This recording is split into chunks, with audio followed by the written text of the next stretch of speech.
En première ligne, face au virus, le personnel hospitalier n'a pas eu d'autre choix que de tenir bon.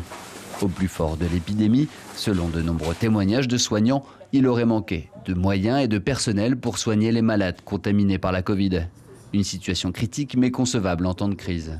À aucun moment, un patient ne s'est présenté à l'hôpital et il n'a pas été pris en charge, faute de machines, faute de seringues, faute de lits, faute de places en réanimation.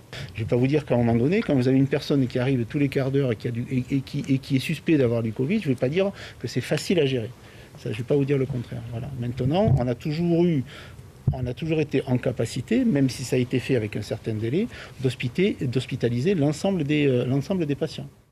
Quelques jours après leur venue sur notre territoire, les représentants du gouvernement ont été critiqués à l'Assemblée nationale par le député Gabriel Serville sur la gestion de la crise.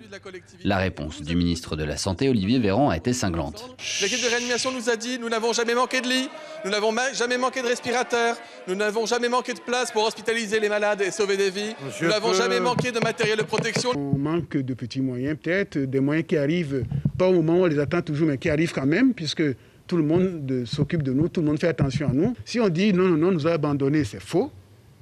Moi, je ne serais pas la personne qui dirait ça, par exemple.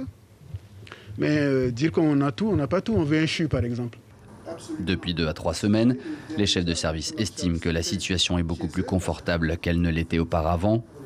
Le CHC a pu bénéficier du renfort matériel et humain nécessaire depuis que la crise sanitaire est passée dans l'Hexagone. Suivez l'info sur Guyana Première, télé, radio et Internet.